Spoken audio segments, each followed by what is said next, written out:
ஓம் சாய்ராம். சகலம் சாய்பாபா நேயர்களுக்கு என்னுடைய அன்பான வணக்கங்கள். ஒவ்வொரு காலகட்டத்திலையும் ஒவ்வொரு கடவுள் ஏதோ ஒரு காரணத்துக்காக வெளியே வருவாங்க. அந்த காரணம் நம் பிரச்சனைகளை தீர்க்கத்தான் அப்படிங்கிற நம்பிக்கை உங்களுக்கு இருக்குது அப்படின்னா இந்த வீடியோ கண்டிப்பாக உங்களுக்கு ரொம்ப பயனுள்ளதாக இருக்கும். அதே நம்பிக்கையை உங்களுக்கு அதிகமாக கொடுக்கும். வீடியோக்குள்ளே போகிறதுக்கு முன்னாடி வீடியோவை லைக் பண்ணிவிட்டு ஷேர் பண்ணுங்கள். சேனலில் நீங்கள் இன்னும் சப்ஸ்கிரைப் பண்ணல அப்படின்னா சப்ஸ்கிரைப் பண்ணிக்கோங்க. இந்த வீடியோ உங்களுக்கு கண்டிப்பாக யூஸ்ஃபுல்லாக இருக்கும். இப்போ நம்ம வீடியோக்குள்ளே போகலாமா? வணக்கம். இது சகலமும் சாய்பாபா.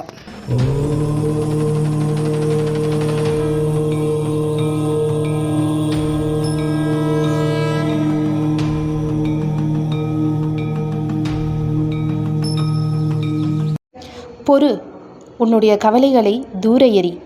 உன்னுடைய துன்பங்கள் ஒரு முடிவுக்கு வந்து விட்டன. இதுதான் இந்த வீடியோவுடைய ஒன்லைன். ஆமாங்க, நம்மளுடைய துன்பங்கள் எல்லாமே ஒரு முடிவுக்கு வந்துருச்சு அப்படின்னு நீங்கள் நம்புறீங்களா? நம்பி தான் ஆகணும். அதுக்காக தான் இந்த வீடியோவில் இருக்கிற இந்த சாய் சத்யவிரத்துக்கான இந்த ஃபோட்டோவை பாபா எனக்கு பரிசளித்தார் அப்படின்னு போன வீடியோவில் சொல்லியிருந்தேன். எல்லாருமே அதை டவுன்லோட் பண்ணியிருந்தீங்க. இந்த வீடியோ மூலிமா நான் சொல்லிக்கிறேன், எல்லாருமே கட்டாயம் ஃப்ரேம் பண்ணி வீட்டில் வச்சு வழிபடவும் ஸ்டார்ட் பண்ணுங்கள். இப்போ இந்த ஃபோட்டோ எதுக்காக திடீர்னு பாபா வெளியே கொண்டு வந்து எல்லாருக்கும் சர்க்குலேட் பண்ணியிருக்காரு? ஏதாவது ஒரு காரணம் இருக்குல்ல. நான் வீடியோ ஸ்டார்டிங்கில் சொன்ன மாதிரி ஒவ்வொரு காலகட்டத்திலையும் ஒரு தெய்வங்கள் ஏதோ ஒரு காரணத்துக்காக வெளியே வருவாங்க. அந்த காரணங்கள் எல்லாமே நம் கர்ம வினைகளை கழிக்கிறதுக்கும் நம் பிரச்சனைகளை தீர்ப்பதற்காக மட்டுமே தவிர வேறு எதுவுமே இல்லை. இந்த கலியுகத்தில் நம்ம எல்லாருக்கும் ஏதாவது ஒரு பிரச்சனை அதிகமாக இருக்குது. ஆனால் அதில் ரொம்ப பெரிய பிரச்சனை எது தெரியுமா? ஒன்று பண தேவை, இன்னொன்று மனநோய் அப்படின்னு சொல்லப்படுற மனநோய் மட்டும் இல்லை, உடல் நோயும் கூட. நீங்கள் போகிற ஒவ்வொரு ஆஸ்பத்திரிலையும் பார்த்தீங்கன்னா கடல் போகிற கூட்டம் இருக்கும். அதாவது கோயிலில் எந்த அளவுக்கு கூட்டம் இருக்குமோ, ஒரு கும்பாபிஷேகத்துக்கு போகும்போது நீங்கள் எந்த அளவுக்கு கூட்டத்தை கோயிலில் பார்க்குறீங்களோ அதே அளவு கூட்டத்தை நீங்கள் ஹாஸ்பிட்டல்லையும் பார்க்கலாம். அந்தளவுக்கு நோய்கள் பெருகிக்கிட்டே இருக்குது. ஏன்னா நம்ம சாப்பிட்ற உணவில் எந்த சத்துமே இல்லை, எல்லாமே ஒரு நச்சு தான். நம்ம சாப்பிட்ற அனைத்துமே ஒரு நச்சு வகையான உணவுகளை தான் சாப்பிட்டுக்கிட்டு இருக்கோம். அப்படிங்கிற போது இந்த கலியுகத்தில் நாம் எதை வச்சு சர்வைவ் ஆகும்?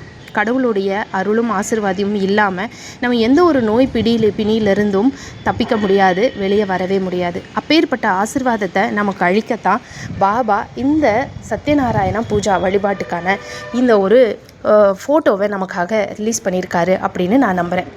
ஏன் அப்படின்னா, ஈவன் எனக்குமே இந்த கொஞ்ச நாளாகவே மனசோர்வு ரொம்ப ரொம்ப அதிகம்.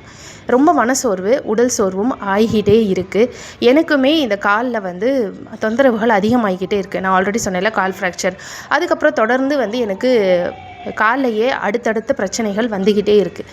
இப்போ நான் பாபா கிட்ட வேண்டிக்கிட்டு இருந்த போது தான், ஏன் எனக்கு உடம்புல ஏதோ ஒரு பிரச்சனை வருது, என்னை சரி பண்ணு, என்னை நான் ஆரோக்கியமாக இருக்கணும் இல்லையா? நம்ம குழந்தைங்க இப்போ தான் சின்னதாக இருக்காங்க. அவங்க வளரும்போது, அவங்க பெருசாகிற வரைக்கும் நம்ம ஆக்டிவாக இருக்க வேண்டிய ஒரு சூழ்நிலையில் இருக்கும்போது நம்ம எப்படியாவது இதுலேருந்து வெளியே வரணும் அப்படின்னு நான் பாபாவை வேண்டிக்கிட்டு இருந்த அந்த நிமிஷம்தான் எனக்கு என்னை தேடி இந்த ஃபோட்டோ வந்திருக்கு.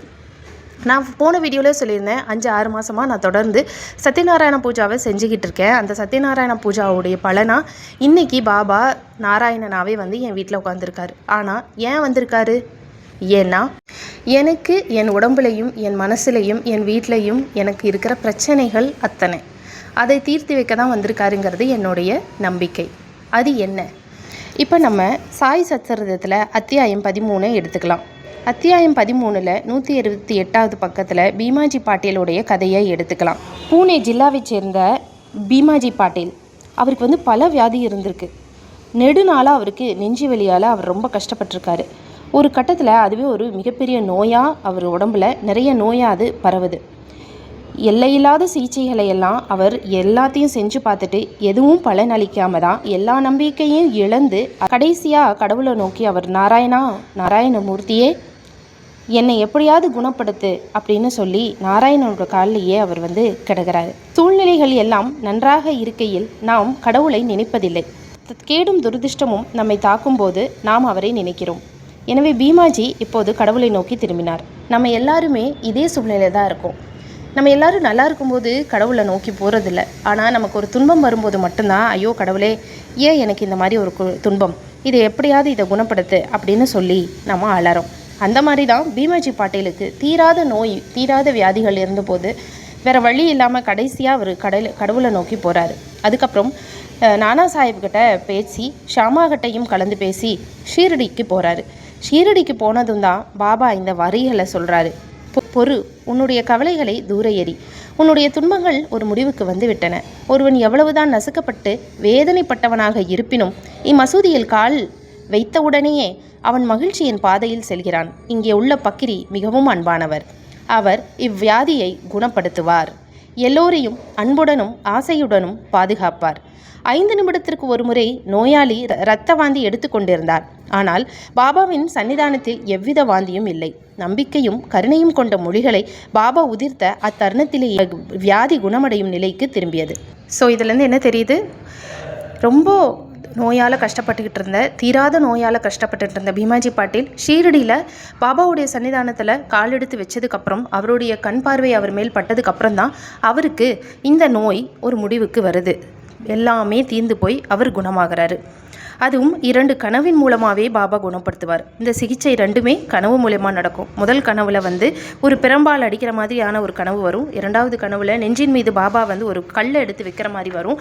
அதுக்கப்புறம் அவர் குணமடைஞ்சிருவார். அதற்கு பிறகுதான் ஒவ்வொரு முறையும் பாபாவுக்கு நன்றியுள்ளவனாக நாம் இருக்கணும் அப்படிங்கிறதுக்காக அடிக்கடி ஷீரடி பாபா தனக்கு செய்ததை நன்றியுடன் நினைத்து சாஷ்டாங்கமாக நமஸ்கரித்தார். பாபாவும் நன்றியுள்ள நினைப்பு, மாறாத நம்பிக்கை, பக்தி இவற்றை தவிர வேறு எதையும் எதிர்பார்க்கவில்லை. மகாராஷ்டிராவில் 15 நாட்களுக்கு ஒரு முறை இல்லங்களில் சத்யநாராயணா பூஜான்னு ஒரு பூஜா செய்வாங்க. ஆனால் தனது கிராமத்திற்கு திரும்பிய போது பீமாஜி பாட்டீல் புதிய சத்ய சாய் விரத பூஜையை சத்யநாராயணா பூஜைக்கு பதிலாக தனது இல்லத்தில் ஆரம்பித்தார். இங்கே தான் விஷயமே. தீராத நோயை தீர்த்து வைத்த பாபாவுக்கு நன்றி உணர்வோடு நாம் இருக்கணும் அப்படிங்கிறதுக்காக எல்லாரும் சத்யநாராயணா பூஜா செஞ்சபோது நாராயணனுக்கு பதிலாக பாபாவை அந்த இடத்துல நிறுத்தி தன் வீட்டில் சாய் சத்யவிரத் பூஜான்னு ஒரு பூஜையை செஞ்சு அதன் மூலமாக அவர் பாபாவுக்கு நன்றி உள்ளவராக இருந்து தன்னுடைய நம்பிக்கையையும் பக்தியையும் அவர் வெளிப்படுத்தினார். அப்பேற்பட்ட ஒரு அற்புதமான பூஜைக்கு உகந்த ஒரு புகைப்படத்தை தான் இப்போ பாபா நமக்கு உட்கார்ந்த இடத்துல வீடு தேடி விசித்ரா மூலமா நம்ம கையில் வர வச்சிருக்காரு. இது எதற்காக அப்படின்னு இன்னமும் நான் சொல்லி தான் நீங்கள் புரிஞ்சுக்கணுமா? எஸ், நம்ம எல்லாருக்குமே வீடியோ ஸ்டார்டிங்கில் சொன்ன மாதிரி தீராத நோய்கள் இருந்துக்கிட்டே இருக்குது. இந்த தீராத நோய்க்கு ஒரே தீர்வாக தான் இந்த சாய் சத்யவிரத் பூஜாவுக்கான இந்த புகைப்படம் நம்ம இல்லம் தேடி வந்திருக்கு. இந்த ஃபோட்டோவை ஃப்ரேம் பண்ணி வச்சுட்டு ஒவ்வொரு பௌர்ணமி அன்னைக்கும் நீங்கள் வீட்டில் நாராயண பூஜாவை எப்படி செய்வீங்களோ அதே போல் வழிபடுங்க. இப்போ சத்யநாராயண பூஜா எப்படி செய்கிறது அப்படின்னே எங்களுக்கு தெரியாதே சிஸ்டர் அப்படின்னு கேட்குறவங்களுக்கு சத்யநாராயண பூஜாவை நான் ஆல்ரெடி ஒரு வீடியோவாக கொடுத்துருக்கேன். அந்த வீடியோவுடைய லிங்க்கை நான் டிஸ்கிரிப்ஷன் பாக்ஸில் கொடுக்குறேன், கமெண்ட் பாக்ஸில் கூட போட்டு பின் பண்ணி விடுறேன். அந்த லிங்கை ஓப்பன் பண்ணி நீங்கள் சத்யநாராயண பூஜா எப்படி செய்கிறதுங்கிறத பார்த்துக்கோங்க. அதற்கான புத்தகத்தையும் ஆன்லைன்லேயோ இல்லை பக்கத்தில் இருக்கிற கோயிலில் கிடைக்கிற ஸ்டோர்ஸ்லேயோ நீங்கள் வாங்கிக்கோங்க. அதன்படி நீங்கள் இந்த பூஜையை பௌர்ணமிக்கும் ஒவ்வொரு மாத பௌர்ணமிக்கும் நீங்கள் இதை வழிபடுங்க. ஆனால் என்ன ஒன்று, நாராயணனுக்கு பதிலாக இந்த ஃபோட்டோவை நீங்கள் ப்ளேஸ் பண்ணுறீங்க அந்த இடத்துல. இப்போ நான் ஒரு 5 மாதமாக இந்த பூஜை செஞ்சுக்கிட்டு இருக்கேன்னா இப்போ அடுத்து நான் என்ன பண்ண போகிறேன்னா இந்த புகைப்படத்தை வச்சு தான் அதே பூஜையை அதே போல் அப்படியே தொடர்ந்து செய்ய போகிறேன். ஏன்னா எனக்குமே இந்த உடல் சோர்வு, உடம்புல ஏதோ ஒரு பிரச்சனை வந்துக்கிட்டே இருக்கிற மாதிரி ஒரு ஃபீல் இருக்குது. ஸோ இதை நானும் செய்ய தான் போகிறேன். இப்போ நீங்களும் அதைத்தான் செய்யணும்னு நான் சொல்கிறேன். ஓகே, எங்ககிட்ட டைம் இல்லை சிஸ்டர், நான் வேலைக்கு போகிறேன், பௌர்ணமி என்னால் தினமும் அதை கணக்கு வச்சு என்னால் பண்ணவே முடியறதில்ல அப்படின்னு யாருக்காவது தோணுது, இல்லை அது என்னால் முடியறதில்ல நான் மறந்துடுறேன் அப்படின்னு யாராவது இருக்கீங்கன்னா உங்கள் எல்லாருக்கும் ஒரு சிம்பிளான ஒரு ஐடியாவை சொல்கிறேன். ஒவ்வொரு வியாழக்கிழமை தோறும் இந்த பூஜையை நீங்கள் செய்யுங்க. வீட்டில் ஒரு சத்யநாராயணா பூஜாவுடைய அந்த கதை புக்கை மட்டும் நீங்கள் வாங்கிக்கிட்டிங்கன்னா போதும். வேறு எதுவுமே வேண்டாம். புகைப்படத்தை வச்சு நீங்கள் அர்ச்சனை பண்ணி புஷ்பத்தாலையும் அர்ச்சதையாலும் நீங்கள் அர்ச்சனை பண்ணி பாபாவும் விநாயகரையும் முன்னாடி வச்சு கதாவை படிக்கிறீங்க. பாபாவுக்கு ஷீரா பிரசாதம் ஏதோ ஒரு பிரசாதம் செஞ்சு வாரம் வியாழக்கிழமை தோறும் இந்த பூஜை சாய் சத்யவிரத் பூஜாவை செய்யுங்க. இந்த பூஜை செய்யும்போது நீங்கள் காலையில் நேரம் விரதம் இருந்து மத்தியானம் நீங்கள் இந்த பூஜையை செஞ்சு மத்தியானத்துக்கு மேலே நீங்கள் சாப்பாடு சாப்பிட்ற மாதிரி இருந்தாலும் பண்ணிக்கலாம். இல்லை என்னால் சாயந்தரம் வரைக்கும் விரதம் இருக்க முடியும் அப்படின்னா சாயந்தரமாக நீங்கள் பூஜை செஞ்சாலும் நல்லது தான். இல்லை என்னால் விரதமே இருக்க முடியாதுனாலும் பிரச்சனையே இல்லை. வியாழந்தோறும் நீங்கள் நீங்கள் இந்த பூஜையை பண்ணுங்கள். இது உங்களுக்கு எல்லா வித பிரச்சனைகளையும் தீர்த்து எல்லா நோய் நொடிகளையும் குணமாக்கி உங்களை நல்ல நிலைமைக்கு நிச்சயமாக கொண்டு வரும். அதுக்காக தான் இந்த ஃபோட்டோவை இப்போ பாபா வெளியே கொண்டு வந்திருக்காரு அப்படிங்கிறது என்னுடைய நம்பிக்கை. பௌர்ணமிக்கு மறக்காமல் கண்டிப்பாக பண்ணுங்கள். வியாழந்தோர் பண்ணுறது இன்னமும் உகந்தது. ஆனால் பௌர்ணமிக்கு மறக்காமல் பண்ணுங்க அப்படிங்கிறத இந்த வீடியோ மூலமா சொல்லிக்கிறேன். எந்த அளவுக்கு இந்த பூஜையை நீங்கள் அதிகமாக பண்ணுறீங்களோ, அதாவது மாதத்தில் 4 வியாழக்கிழமை அதுபோக பௌர்ணமி, இந்த 5 நாளையும் எந்த அளவுக்கு நீங்கள் அதிகமாக இந்த புகைப்படத்தை வச்சு பூஜை பண்ணுறீங்களோ அந்த அளவுக்கு விரைவாக உங்களுடைய நோய் நொடியிலிருந்து நீங்கள் கண்டிப்பாக விடை பெறலாம், வெளியில் வரலாம். உங்களோட கர்ம வினைகள் கழிஞ்சு பாபா உங்களை கண்டிப்பாக காப்பாற்றி வெளியே கொண்டு வருவார் அப்படிங்கிறத என்னால் சொல்ல முடியும். அதனால தான் நான் சொன்னேன், உங்களுக்கு தீராத நோய்கள் தீராத பிரச்சனைகள்னு எந்த பிரச்சனை இருந்தாலும், நோய் அப்படிங்கிறது மட்டும் இல்லை, எந்த பிரச்சனையாக இருந்தாலும் தீராத பிரச்சனைக்கு நீங்கள் பீமாஜி பாட்டீல் அவர்கள் அறிமுகப்படுத்தின இந்த சாய் சத்யவிரத் பூஜாவான இந்த பூஜாவை இந்த புகைப்படத்தை வச்சு நீங்கள் செய்ய ஆரம்பிங்க. கண்டிப்பாக உங்கள் வாழ்க்கையிலும் உங்கள் உடலிலும் இல்லத்திலும் பெரிய பெரிய மாற்றங்களை உங்களால் காண முடியும். அதை நீங்களே என்கிட்ட கண்டிப்பாக சொல்லுவீங்க. நானும் அடுத்து இதே பூஜைகளை தான் செய்ய போகிறேன். எனக்கு என் இல்லம் தேடி எனக்காக இதை கொண்டு வந்த பாபா என் மூலமா இதை உங்கள் எல்லாருக்கும் கொடுக்கணும் அப்படின்னு அவர் ஆசைப்பட்டிருக்காரு. அதனால தான் அது முதல்ல என் கையை தேடி வந்திருக்கு.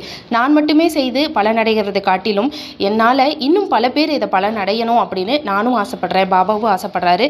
அதனால தான் உடனடியாக இந்த வீடியோவை உங்களுக்கு முக்கியமாக நான் கொடுக்குறேன். உங்களுடைய பிரச்சனைகளையும் குறைகளையும் பாபாவுடைய சரணத்தில் வைத்து இந்த பூஜை முறைகளை, வழிபாட்டு முறைகளை எல்லாத்தையும் கடைப்பிடிங்க. வீடியோட லிங்க்கை நான் கொடுக்குறேன், அதை பார்த்து நீங்கள் ஃபாலோ பண்ணுங்கள். நாராயணனோட ஃபோட்டோவையும் நீங்கள் பக்கத்தில் வச்சுட்டு அதே இடத்துல நீங்கள் பாபாவை இந்த ஃபோட்டோவையும் வைக்கலாம். இல்லை எங்கிட்ட நாராயணன் ஃபோட்டோவே இல்லை அப்படின்னா இந்த ஃபோட்டோவை மட்டுமே கூட நீங்கள் வச்சு நீங்கள் பூஜை பண்ண போகிறீங்க. பூஜை முறைகள் எல்லாமே நான் ஆல்ரெடி வீடியோவில் கொடுத்த சத்யநாராயண பூஜாவுக்கு நான் என்ன கொடுத்தேனோ அதே முறைகள் தான், அதைவே தான் நீங்கள் ஃபாலோ பண்ண போகிறீங்க. ஓகே, இப்போ ரொம்ப முக்கியமான ஒரு விஷயத்துக்கு வரேன். எங்ககிட்ட சாய் சத்யவிரத்துக்கான சத்யநாராயண பூஜாவுக்கான புக்கு இல்லை அப்படின்னு நிறைய பேர் சொல்லிக்கிட்டே இருக்கீங்க. நேற்றே எல்லாரும் சொல்லிட்டீங்க. இந்த புக்கு எங்கே வாங்குறதுனே தெரியலை, எங்கள் ஏரியாலெலாம் இந்த புக்கு கிடைக்கிறது இல்லைன்னு நிறைய பேர் சொல்லுவீங்க. ஏன்னா அந்த புத்தகம் இருந்தால் தான் இந்த பூஜையவே நீங்கள் ஃபாலோ பண்ண முடியும். இந்த பூஜையை அப்போ தான் முழுமையடையும், நிறைவு பெறும். அப்போ அந்த புத்தகம் இல்லாமல் நீங்கள் இந்த பூஜை எப்படி செய்வீங்க? செய்ய முடியாது தானே. ஆனால் அதுக்கும் ஒரு தீர்வு இருக்குது. என்கிட்ட அந்த புத்தகம் இருக்குது. அந்த புத்தகத்தில் இருக்கிற அந்த 5 கதாவையும் நான் பிடிஎஃபாக உங்களுக்கு தர்றேன். இந்த வீடியோவோடைய டிஸ்கிரிப்ஷன் பாக்ஸ்லேயே நான் பிடிஎஃபாக உங்களுக்கு வைக்கிறேன். அந்த பிடிஎஃபை நீங்கள் டவுன்லோட் பண்ணி ஒரு பிரிண்ட் அவுட் எடுத்து வச்சுக்கோங்க. ஒன்றுமே இல்லை, அந்த 108 நாமாவை நீங்கள் சொல்லி அர்ச்சனை பண்ணுறீங்க, 5 கதையை படிக்கிறீங்க. 5 கதை படித்து முடித்ததும் ஒரு ஷீரா பிரசாதம், ஏதோ ஒரு பிரசாதத்தை பாபாவுக்கு நைவேத்தியமாக படிக்கிறீங்க. அவ்வளவுதான். ரொம்ப சிம்பிளான இந்த நாராயண பூஜா முடிஞ்சுது. நான் ரொம்ப எளிமையாக தான் பண்ணுவேன். ஈவன் இப்போல்லாம் நான் கலசம் கூட வைக்கிறது இல்லை, ஏன்னா எனக்கு அதுக்கும் டைம் இல்லை. அவ்வளோ எனக்குமே டயர்ட் ஆகுது. எனக்கும் ஏதோ ஒரு மாற்றம் தெரியுது, என்னால் முடியல பாபா அப்படின்ட்டு தான் நானும் சிம்பிளாக தான் செய்கிறேன். ஆனால் அதுக்கே எனக்கு பலன் கிடைக்குது. அப்போ ஆத்மார்த்தமான பூஜைக்கு தான் பலன் கிடைக்கும்னு நான் சொல்கிறது உண்மை தானே. 5 மாதம் நான் தொடர்ந்து செஞ்ச பூஜைக்கு 6வது மாதம் அவர் நாராயணனா உட்கார்ந்துருக்காரு அப்படின்னா நீங்களும் உங்களால் முடிஞ்ச அளவுக்கு எளிமையாக செய்யுங்க. ஆனால் சத்யநாராயண பூஜா செய்யும்போது அந்த புத்தகம் இல்லாமல் இந்த பூஜையை செய்யவே முடியாது. ஏன்னா இந்த பூஜைக்கு ரொம்ப முக்கியமே அந்த 5 கதை தான். அந்த 5 கதையை நம்ம கண்டிப்பாக வாசிக்கணும், அதையும் சத்தமாக தான் வாசிக்கணும். அந்த கதை இல்லாமல் இந்த பூஜை நிறைவடையாது. அந்த கதைக்கான பிடிஎஃபை நான் உங்களுக்கு கொடுக்குறேன். அதே போல் இந்த பூஜை எப்படி செய்யணும் அப்படிங்கிற அந்த வீடியோ லிங்க்கையும் நான் உங்களுக்கு கொடுக்குறேன். 2யும் போய் பாருங்கள், பிரிண்ட் எடுத்துக்கோங்க. அவ்வளவுதான். எளிதாக உங்கள் வீட்டில் இப்போ நீங்களே நாராயண பூஜாவை, சாய் சத்யவிரத் பூஜாவை ஈஸியாக செய்யலாம். புத்தகத்துக்காக எங்கேயும் நீங்கள் அலைய வேண்டியது இல்லை. நான் புக்கு மொத்தமாக பிடிஎஃபாக கொடுக்க போகிறது இல்லை. அந்த புத்தகத்தில் பூஜைக்கு எது தேவையோ அந்த பக்கங்களை மட்டும் வரிசைப்படுத்தி பிடிஎஃபாக கொடுக்குறேன். விநாயகர் துதியில் தொடங்கி 108 நாமா, அதுக்கப்புறம் கதா, எந்த வரிசைப்படி பூஜை செய்யணுமோ அந்த வரிசைப்படி தான் உங்களுக்கு நான் பேஜஸை கொடுக்க போகிறேன் பிடிஎஃபாக. ஸோ உங்களுக்கு இது ரொம்ப ஈஸியாக இருக்கும். எந்த குழப்பமும் உங்களுக்கு வராது. ஓகே மக்களே, இந்த வீடியோ முடிக்கிறதுக்கு முன்னாடி திரும்பவும் அதே வரிகளை சொல்லி முடிக்கிறேன். உன்னுடைய கவலைகளை தூர எறி, உன்னுடைய துன்பங்கள் ஒரு முடிவுக்கு வந்துவிட்டன. ஆமாம், உங்கள் துன்பங்கள் ஒரு முடிவுக்கு வந்துருச்சு அப்படிங்கிற நம்பிக்கையோடவே இந்த பூஜை செய்யுங்க. அனைத்து துன்பங்களும் முடிவுக்கு வந்துவிடும். வீடியோ கண்டிப்பாக யூஸ்ஃபுல்லாக இருந்திருக்கும் அப்படி நான் நம்புகிறேன். எப்படி தெரிச்சுன்னு சொல்லி கமெண்ட் பண்ணிவிட்டு லைக் பண்ணுங்கள். மீண்டும் நம்ம இன்னொரு வீடியோவில் சந்திக்கலாம். நன்றி, வணக்கம். ஓம் சாய்ராம். ஸ்ரீ சாயியை பணிக, அனைவருக்கும் சாந்தி நிலவட்டும். ஜெய் சாய்ராம்.